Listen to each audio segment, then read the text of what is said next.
And Truman coach Jan Sechak bringing in his second squad also, Walt, with the clock running. 36 seconds to play in a 26 to Norristown rout. We'll see one play. There's a fumble on the play from scrimmage, covered nicely by Norristown. Ra Lusain makes the tackle. That was second string quarterback number 16, Todd Lewis, fumbles the exchange. And we have a timeout on the field. Hey, certainly as competitive as these games can be sometimes, you certainly don't get a chance to play these players all that much, so you want to get them as many plays as you possibly can. And you never know when you'll need them. So it certainly helps to get them experience, whether it be 1 or 2 plays, just to get that feel for the snap in real game time. And the stands are emptying out here at Roosevelt Field. Again, it was a healthy crowd here tonight on senior night. Yeah, this very well could be the last play of the ball game. 16 seconds to play, and what's been a real solid ball game for the Norristown Eagles. Yeah, that's for sure. I mean, any mistakes we saw, certainly with the score being 26-0, Truman didn't capitalize on, and Norristown didn't allow it. There weren't any tremendously big mistakes, and Norristown stayed solid, kept to their game plan, and did what they had to do. That's a mark of winning teams. There's the pitch to the outside. Wow, good defensive pressure that time. Tackle made by Norristown. That was number 31, Sharif Khalid, on the play. I think he wanted to throw that time. I think they were going to the option pitch. But they're going to let the clock run out. No. Looks like they're going to call it time again. Yeah, I think the ball carrier that time wanted to throw that ball. He really stopped up cold like he was bringing it back, but Norristown just didn't give him a chance to do that.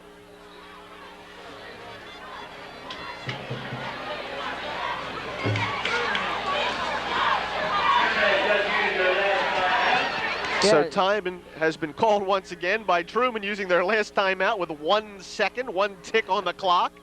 Well, Jan Sechak, certainly a flair for the dramatic, I guess. He has that 26-point play in his book. He's a player's coach, I guess you would say.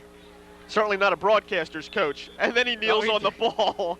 Well, folks, I don't understand that, but every snap counts. The ball game is over, and the Eagles have played a tremendous game here at home. The final score, 26-0, the Norristown Eagles over the Truman Tigers, and Walt and I will be back in just a moment to give you a recap on what was an excellent performance by our Norristown Eagles.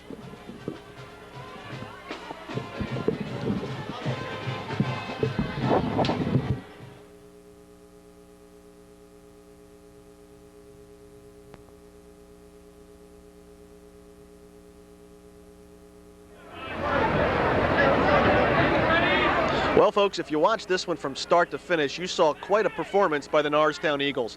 They really, in every facet of the game, special teams, offense, defense, did a tremendous job out here tonight, and the Truman Tigers were just overmatched. Yeah, as you said, if you watched it, you saw a dominant team dominate. And that's the dichotomy in this league. You have the top 4, and as Norristown showed, that they are in the top 2. Next week, we're going to find out against Pennsbury if they are top 2 or top 3. Well, this, of course, a key game for Norristown, as we discussed, coming between 2 of their biggest games of the year, the Council Rock game, which the Eagles won 14-6 last week, and the big Pennsbury game next week, the other team that's undefeated in Suburban One League National Conference, in addition to the first-place Bucks of Central Bucks West. The Eagles, certainly no letdown tonight, just a fantastic game from start to finish. Yeah, and that's good to see, because now Norristown has that momentum. They know that they can dominate a team on this field, or on any field, but on a football field. So Norristown now has the confidence going into the Pennsbury game. Pennsbury, though, is going to throw them something a little bit different. They're going to throw a power football game, which Norristown in the past, not this season, but in other seasons, has had trouble with. I would look for a real solid game, even fewer mistakes than you saw tonight, and certainly a much closer score. Certainly the only drawback in what was an outstanding Norristown performance, a few turnovers here tonight, but Norristown more than made up for that with turnovers that they obtained on their own. Every time Truman got close to the Norristown end zone, the Eagles turned it around with an interception or a fumble recovery. Yeah, well, you hate to think what's going through a player's head. I mean, only he knows, but I think Damon Carroll may be a little bit frustrated. Only 42 yards against Council Rock, and first and foremost, he is a team guy, that's for sure, and he's now doing it on the defensive side of the ball. But but he's the big back, and he wants to get the yardage. He tried to make a little bit happen tonight and turn the ball over, but Norristown could afford it. The defense, though, just solid all around, really coming into their own, getting stronger every single game, and we see just so many different people coming onto the field and forcing those turnovers, whether they be fumbles or interceptions. Folks, let's talk a little bit about the scoring here. The Eagles did it several different ways here tonight. After a scoreless first quarter, the Eagles finally got back on the board, or onto the board, with a 5-yard touchdown run from Jeff Butler. Steve Davis added the extra point and make it 7-0 with 7:51 to play in the first half. And Walt, the real catalyst for that score was the blocked punt by Eric Stead. Yeah, that was for sure. Stead just busted right up the middle. As we said, Norristown uses the speed to come around the end a lot. Stead went up the middle, and he's tall. He's 6'3", 6'4", and extremely long arms. And just reached his arm up. In that case, the punter has to get it away more quickly than he did. And Stead took advantage of that, put his team in real good position, and gave them a jump start where they needed it, because Norristown was a bit slow and sluggish, as their offense has been in a lot of first quarters this year. And then after several exchanges of possession, we saw more punts tonight than I've seen in a long time. The Eagles had another big play from one of the guys who really can do it all for them. That's number 6, Jeff Butler. Butler, with 1:14 to play in the half, took the ball 78 yards off the right side for a huge play and a big touchdown. Yeah, Jeff Butler showed this week his offensive side. Last week had a lot of big defensive plays. This week was solid, but more offensive this week. That's why, as we've been told, he won the Maxwell Club Award for the week. Maxwell Club, of course, based in Philadelphia, gives the football award and covers a huge area. Jeff Butler being recognized for what he does, and that's leading this team, providing the big plays when they need it, just being solid. He's a big part of why Norristown is not having any letdowns this year. Very intelligent football player. And right before halftime, we thought the Eagles were going to add once again to their advantage. Damon Carroll had picked off a pass from Steve Slivka, the sophomore quarterback of Truman, ran the ball back 70 yards, a tremendous run back for a touchdown, but there was a clipping call on the play, and it was brought back, and that score was negated. But it showed the powerful explosiveness of Damon Carroll.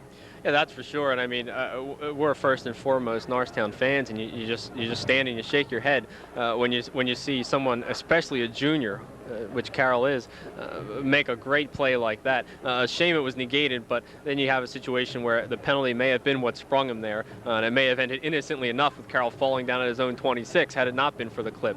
So certainly provide a lot of excitement. Let the cheerleaders warm their arms up, threw some more footballs into the crowd. We'll have to replace them as it was no touchdown, but just a lot of excitement. That's what it's all about anyway. So at half, it was 14-0 Eagles. They came out in the third quarter, scored again. This time, Braheen Mitchell with the big play. It was a 70-yard run back on a fumble recovery. And Braheen Mitchell is another fella who he can do a lot for you. Yeah, he's just a great weapon. We said 2 weeks ago, get him the ball a little bit more. They got him the ball, and he scored. Tonight, Mitchell found the ball himself, but it was a Lofton Thompson hit that sprung the ball loose. And Norristown's defense, always great in pursuit, won the race to that ball. Braheen Mitchell put the Eagles up on top 20-0. Steve Davis missed a 35-yard point after touchdown. The Eagles called for unsportsmanlike conduct after Braheen Mitchell's touchdown, forcing Davis to kick his extra point from the 25-yard line. No good. And the Eagles tacked on the final score of the evening. This time was Damon Carroll, 49 yards. You can't say enough about Damon Carroll. A 49-yard run, a missed point after. That was our scoring at 26-0. An all-around great game. I hope the Eagles keep the intensity up next week. Well, yeah, they're going to have to, and I'm sure they know that. They haven't had the letdowns this year. I'm sure, and being on the road, they know they're going to have to be extremely focused, and, it's everyone against them. But I would encourage anybody who can get out there to go watch them. That's going to be a fabulous game, and to come to the homecoming game, October 29th. I mean, whether you've seen this team, you know how fun they are to watch. If you haven't seen them, you're missing something, because it's just tremendous live. So I would encourage you to come out and watch, because it's just a great team, one of the best in a while here. Absolutely, and that game against the Ghosts of Abington will be played on a Saturday afternoon here. We hope you'll join us. Of course, the Norristown Area School District will be bringing you that ball game as well. We want to thank the folks who assisted us here tonight. Of course, Mr. Tony Koya, the Director of Communications for Norristown, and our Director tonight, Mr. Sam Galbraith, ably assisted by his students, Jeannie I, Barbara Slaker, Paul Bronson, Andrew Bernheimer, and Brian Schwartz. Thanks to all of those folks. For Walt Fry, I'm Jeff Brandon. We'll see you next time here on the Norristown High Cable Channel.